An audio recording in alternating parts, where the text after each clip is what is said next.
Welcome to Hot Take. Today is September 4th, 2018, and my name is Donovan Jeska, an editor here at Android Guys. Joining me today are editor Andrew Myrick and writer Kian Riddick. How's it going, guys? What's up? What's going on? Well, we got a couple of topics here today. First one we're going to talk about is the Xiaomi Mi Mix 2S, which I reviewed. And the first thing that really stood out to me about that phone was the really weird placement of the camera. It's in the lower right-hand corner instead of top center or top right or top left or literally anywhere other than lower right-hand corner. It's very odd. On the bright side, How'd you like the phone? how I like it? Other than that weird placement, I like it a lot. It's got a lovely ceramic back. It's got a Snapdragon 845. It's got the model I have has 8 gigs of RAM. It's a pretty solid phone, man. Ooh, 8 gigs of RAM is a beast. Yeah, I mean it retails for just like $535, I think, for the 6 gig one. So it's kind of the same price point as the OnePlus series of phones. So if you had $600, would you buy that, or would you buy the OnePlus 5T or 6 or whatever? Man, the OnePlus is my baby, first of all, and second of all, Yeah, the one you can't lop him up like that. I tried, fans. and second of all, the OnePlus has a a functioning, not messed up front camera. So I mean that's kind of important sometimes. It's just It works if you want to take upside down selfies or pictures of your own neck fat. that could probably get you a lot of likes on Instagram if you do it right. Oh, absolutely, people are into that. What just happened? I don't know what did just So happen. how's the camera on the back? Like the dual 12 megapixel setup? I like it. It's got good depth, good clarity, good colors.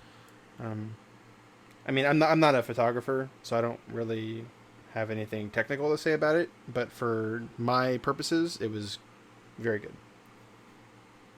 That's good. Did it have all the standard modes like portrait or pro mode or anything like that? Yeah, Xiaomi loves throwing extra settings into their cameras, so I'd say it has more quote unquote modes, which are really just like software features, than most phone cameras do. If I'm not mistaken, it got a 97 on DxOMark, which was pretty good. Very nice. So I've never used a phone that has a ceramic body. Mm-hmm. How's the scratch proof kind of stuff? Well, Like, it Do doesn't you pick feel up. like you need to have a case all the time? I haven't used a case from the day that I got it, and it's still pretty much pristine. There's a couple fingerprints on it, but I'd say it's less of a fingerprint magnet than a glass back, and it seems to be a little bit more durable. I don't know. I like it. I like the feel of it. I like the appearance of it. Significantly The look is more. very nice. The Yeah, appearance is very, very nice. yeah. I like it a lot better than the glass backed phones that are around right now. What are we looking like on the software side? Is it MIUI 9? I think that's what they're up Yeah. to. Why? Yeah, it is. It's an Android 8 based MIUI, and let me tell you, MIUI has come a long way. Like it used to be just kind of like a custom ROM that looked like an Apple, like an iPhone. You know what I mean? Yeah. And now it's more of just kind of an evolution of what Android currently is. They've really taken material design aesthetic to heart. And kind of built on it rather than trying to do their own thing with it. And by their own thing, I mean do Apple's thing with it. So I'm looking at your review, and I see that you mentioned that they have gesture controls. Is this similar to what we've been seeing with Android Pie and the iPhone X, and iPhone 10, and stuff like that? Well, Android Pie has that weird little like pill on the bottom, and that's their quote unquote gesture navigation. Yeah. But the gesture nav on the Mi Mix 2S is closer to what you'd see on the OnePlus 6, where you just swipe up from the bottom of the screen, takes you home. Swipe left or swipe right from the edges is back. Swipe up and hold is the recents. So it's a limited functionality, but it is surprisingly tactile and intuitive.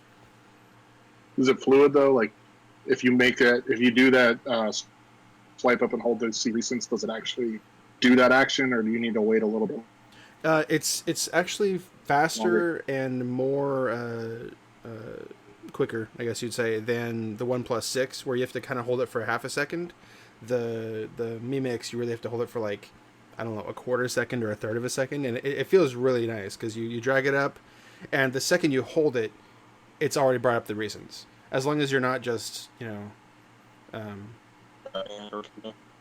as long as you're not doing a full swipe, you're okay, basically. Right. So, do you think getting the 8 gig version is necessary, or?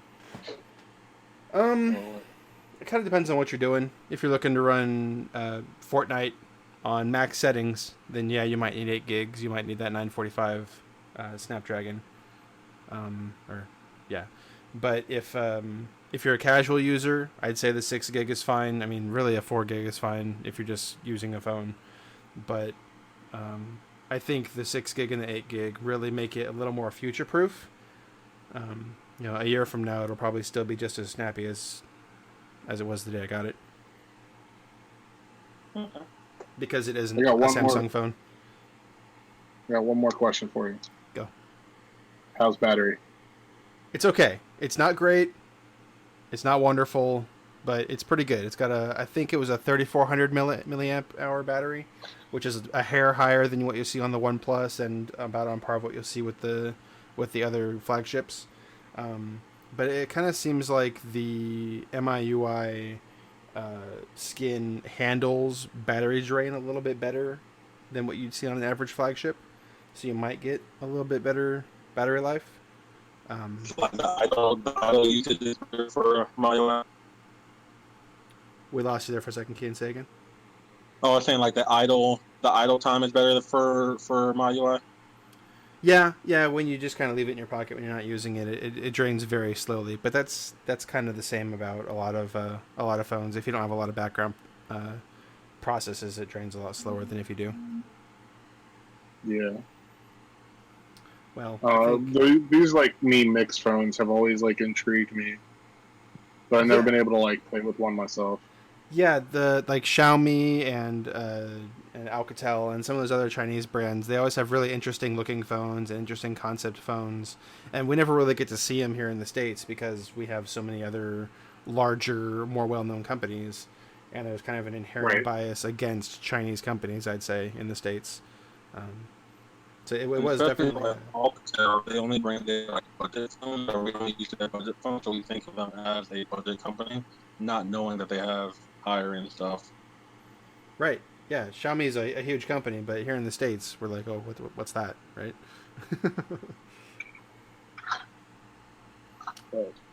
Well, on that note, we'll switch over from the Xiaomi side of things to the perhaps most well-known company in the States, Google. Andrew, why don't you take that? So it has been an interesting few weeks for Google, to say the least. We have seen 4 reviews written in Russian, literal palettes full of Pixel 3 XLs. And now we know when Google's going to show us everything that we already know. Google issued their invitations today for an event on October 9th. It's going to be taking place at 11 o'clock in the morning, Eastern Time. And they're moving the event from California, from their stomping grounds, and going to be having it up in New York on the 9th. And it's kind of interesting to see them make this move. We've talked before about the notches and yay, nay, how much, why it looks like a little emoji, and like why they're rolling with the dual cameras on the front, sticking with the single camera on the back. But since then, we've learned about a possible Pixel stand, which is like guessing it's just a wireless charging stand. Showing, and the leaks from XDA showed off some screenshots of what your phone will look like when it's in the stand, giving you like shortcuts for showing you reminders, making a quick phone call, reading your messages, playing some music, and stuff like that from a new Google Assistant screen. And then, what was it? Was it this week? Last week, the Pixel 3 and Pixel 3 XL stopped through the FCC and showed us the model numbers of Geo 13A and Geo 13C, which follows up with the original Pixel, or the Pixel 2 and Pixel 2 XL. So we kind of have an idea that this is legit. It'll probably have Bluetooth LE it's in some form or fashion, a WPC charging mode, which could possibly mean wireless charging, which also lines up with the whole Pixel stand rumors and stuff like that. Right. Sure.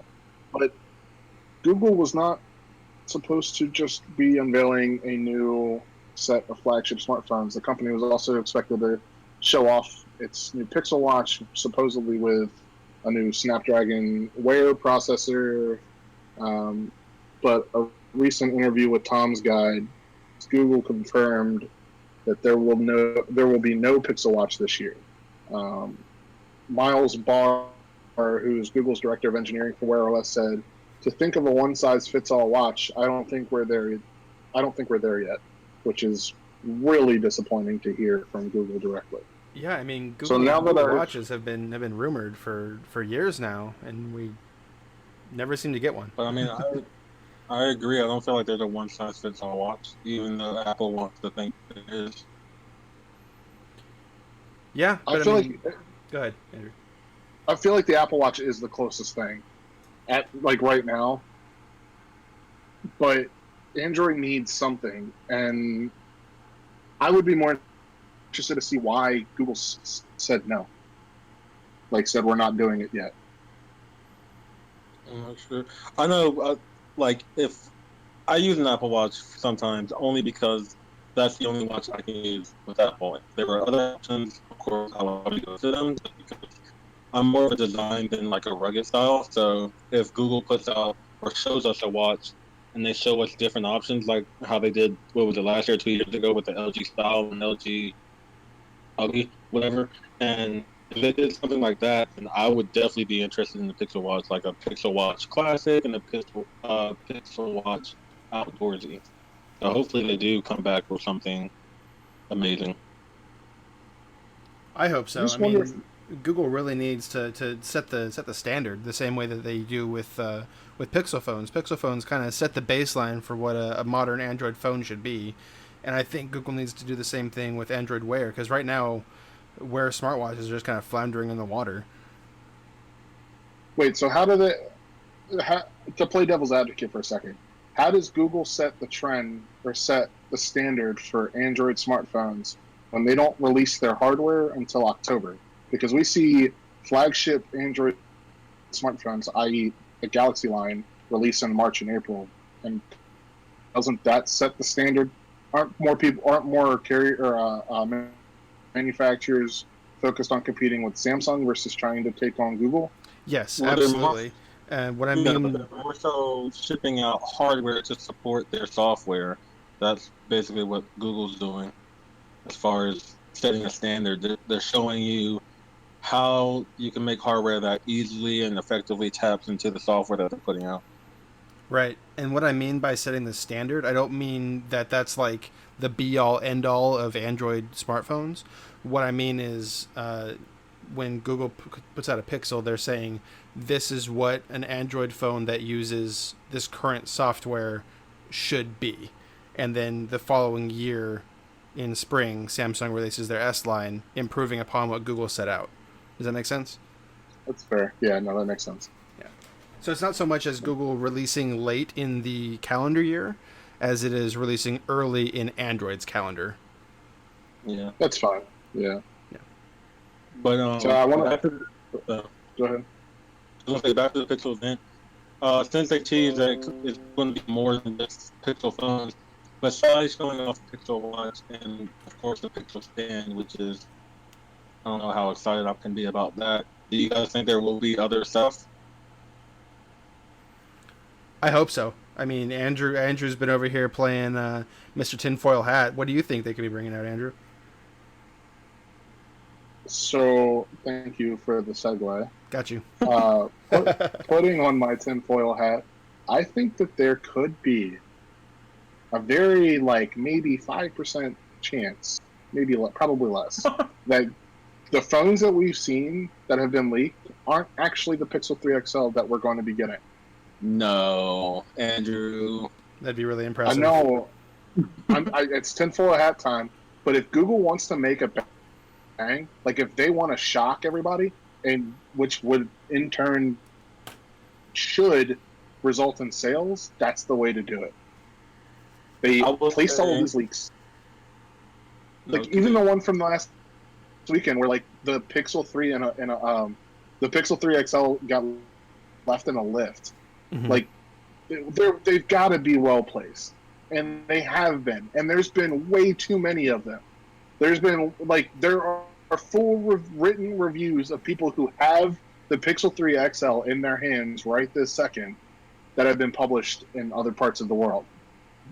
If Google comes out on October 9th and says, "Hey, yeah, so everything you saw, yeah, that's it," I'm gonna be I won't be surprised, but I'll be disappointed because I think Google could do better. I will say, just to hype you up a little bit, on record, if Google comes out and says that's not the phone, here's the phone, I will buy everything they announced that day.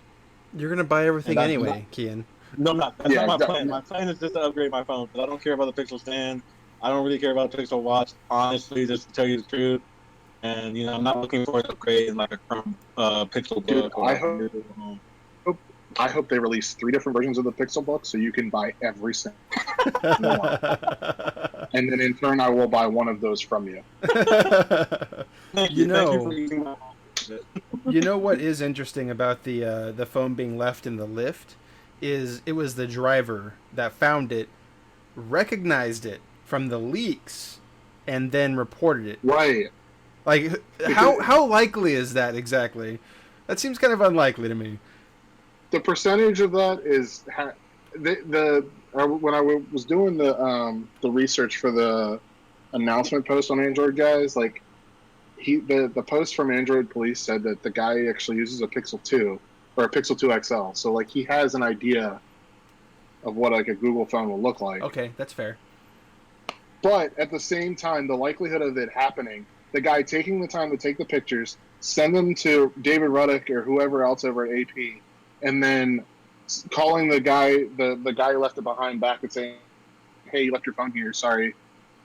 Like I also took some pictures of it just in case. Yeah, I leaked it, by the way. All right. Like that, it just seems something's off about that. The thing that is blowing me more than anything else is the palette of phones that we saw. I'm still in the camp of like, why hasn't Google shut the phones down? Like, I'm sure they can do that. There's no doubt in my mind that Google could, if they wanted to, shut these phones down. So, absolutely. Yeah. But they didn't, and full reviews got written with the software intact.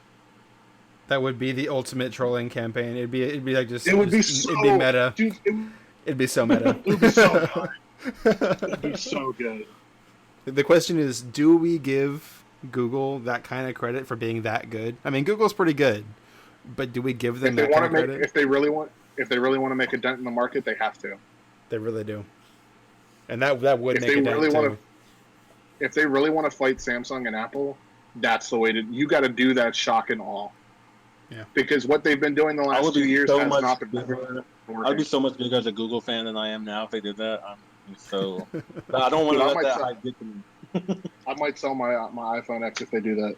I'm not going to go as far as what Kian said and buying everything on launch day, but I might sell my iPhone X and my Apple Watch if they do that. Well, you know what? Cool. That's I'm in. I'm in forever. You don't need to buy every device because Kian's going to have them. You can just buy them from him.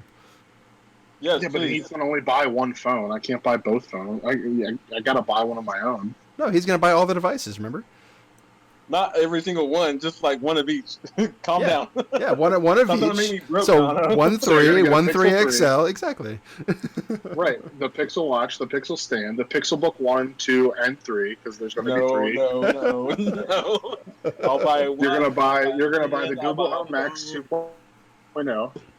2.0. Your credit card company is going to be asking about fraudulent activity so quickly. And he went on record Like, saying that too, man. So he's dedicated now. Yeah, he'll just have to send an email back with a copy of this podcast. But like, yeah, I feel, you know what? I would hate for that. Like we're watching the day of, and then they announce like, "Oh, sorry, that was just a joke. Here's a real phone." I feel like the moment they say that, Andrew's going to send me a link, be Oh like, yeah. "Hey, you saw Oh this, yeah. right?" oh no, that's exactly what's going to happen. I'm just going to come in the chat like real quiet, like, "Hey, key in." The 100 or so guess people what, who are like buddy? listening to us are going to be like, "Oh man, that poor guy's wallet." Right. Or you need to pay your car payment. Try telling the bank behind your lease that you can't because you just bought everything that Google sells. Sorry, Yeah. Honda. I need Take this month to off. I need to skip a month. Sorry. I'll get back to you. Yeah. Yeah, See, my the way kicks in. the No. way my checking and my savings works, I don't really have that. I don't have either one right now. Right. Anyhow, enough about Google and what Google may or may not do on October 9th. You know, since we already know what's going to happen. Or do we? I knew that was coming, and I hate you for taking that from me. Anyhow. Let's talk about what Google already did. Yeah, go for it, Keen. So I'm pretty sure a lot of you guys who are listening are familiar with Rootless Pixel Launcher. It's an alternative home launcher that some developers on XDA created, which is similar to the normal Pixel Launcher that everybody's used to, but it has a lot of tweaks. You can change your icon size, you can do gestures and whatnot. The developer behind the Rootless Pixel Launcher was finally able to put the launcher itself on the Play Store, and within a week, Google pulled it. Basically, they pulled it because once you install the launcher, it asks you if you want to install the separate APK that gives you the Google feed on the left side of your home screen, because you can't natively do that. You have to download an extra part. Right. So that's why they pulled it, because Google doesn't like when you tell your customers to download extra stuff, because they can't check the safety on that. That's fair. So the developers kind of freaking out just because if they ban, say, the package name, if they ban like the actual name of the app, then he would have to change the name of the app itself to get it put back on, and that would like lose everybody's settings and everybody's purchases. They would all revert. But he is hopeful that he's able to put the app back on. He just doesn't know when, because he's in school. But he's trying. There's a couple different layers to this. What is the relevance of the Rootless Pixel launcher compared to like the standard launchers that come on Samsung phones, on OnePlus phones, on LG phones? What's the tangible benefit of having the Pixel launcher? You get a lot. You get more customization. You get more personability, and you get to stay closer to Google's Pixel launcher. Because for somebody like me, I love the Pixel launcher, and I actually love staying close to what Google puts out. No, For the most part, no. yeah. So like, I don't try to deviate too much. Like, I'll use separate apps for stuff, but I always go back to like Messenger. I always go back to Hangouts. I always go back to Gmail and Inbox. Like, I don't try to divvy away too much. So if you like the actual Pixel launcher and how that works, but you just want, that bit more of personalization, that's why you would download something like Rootless. It's just close to stock, but with an additional kick. So basically, the tangible benefit for like an average consumer would be bringing the true, quote unquote, the true Google experience, true Android experience, to their non-Google branded smartphone. Right? Is that fair to say? I mean, yeah, because you could always get the Pixel launcher on other phones. This, like I said, this is like Pixel Launcher Plus, basically. Gotcha. This Okay. is Pixel Launcher on small steroids. Small, like healthy steroids, or Yeah, it does everything, but it does a little bit. you mentioned that you can get Pixel Launcher on any phone, but I don't think I can download it on my OnePlus, for example. I think the Pixel Launcher is just on Pixel phones. Andrew, can you confirm that? Yeah, I mean, you can download the APK. Right, sideload it, but this is on the Play Store. That's why it's relevant. No, you can't. No, you can't download it from the Play Store. Right, so that's why the rootless Pixel Yeah. launcher is relevant to average consumers that don't have a Pixel phone, because they It did can. pull that. I remember. Yeah, I've always had a Pixel. I haven't reviewed a phone in a while, except for this Huawei that I'm on right now, and I just checked, and yeah, you're right. You can't download the Pixel launcher. That's so. Google fanboys will never know the struggle. Why do I need to learn the struggle when I'm staying in Google's garden? You know, nice garden with flowers everywhere. It's so peaceful here. Now, you mentioned that the reason the rootless Pixel launcher was removed was because the developer basically asked you to download a second APK that was not contained on the Play Store and therefore not verified by Google. But Correct. let me just borrow Andrew's tinfoil hat here for a second. Could this be? No, it's mine. I'm still going to borrow it. You can have it back in a second. Could this be Google just protecting the Pixel brand, not wanting to have Pixel Launcher on other phones as an incentive to make you buy a Pixel? Is that a possibility, you think? I don't think so, just because there's other launchers like Action Launcher and Launcher Launcher. Those are on the Play Store for anybody to download. So, and they can be, Pixel Launcher like launchers. So I don't think it's Google necessarily protecting the Pixel brand. I actually do think it's Google trying to be as secure as possible with Play Store downloads, just because this would probably get a lot more popular, especially because a lot of outlets were talking about it, so they were probably seeing a lot of downloads happening, which is most likely why Google ended up saying, hey, this can't belong here, just because it got so much press, because it was only out for a week, Right. and big names are already talking about it. Yeah, I can see your point, but also in a shocking turn of events, the Google fanboy thinks Google can do no wrong. I mean, I think it's a little bit different, because like with Nova Launcher and Action, like you can still get the side swipe to access Google Now or whatever the Google feed that is, but they don't prompt you in the app to install it. Like they don't have a prompt inside the app. Or I thought like Action or Nova Launcher does that. Nova that makes you make you download and sideload an APK, but they're still on the App Store. Oh, okay. Yeah, but it's different. It's not like when because I've used Rootless for a long time. Like ever since he released it, I think last year, on GitHub or whatever. And I don't even use Nova anymore because of. But I don't think Nova, like, I don't think it makes you do that. I don't think it prompts you when you first open the app, hey, download this if you want the Google feed. Right, it doesn't. You have to search for the functionality. You have to be like, okay, I want the Google Now integration, therefore it's going to link me to this third-party site to download the APK. Right, and I think Action does the same thing. I'm 100% sure about Isn't it like in your settings that you have to like search for it? Because that could be the difference, because with Rootless, it was a pop-up. Like, as soon as you downloaded it, it popped up and said, this isn't downloaded. It couldn't be found, so do you want to download the latest version? Like, it wasn't just you search for it. It was actually it popped up randomly as soon as you installed the app. So I think that was the whole issue. Makes sense. It wasn't like you allowed, it wasn't like you just allowed somebody to go download an app. It was like you prompted somebody to download a new app. Yeah. Makes sense. Well, I don't know. I mean, people should just buy Pixel. That would just solve all their problems. It would solve all the problems. And when Google more comes out, and we will. Yeah, it's unlocked, Andrew. Just buy it straight out. I don't have $800-900 to spend like that.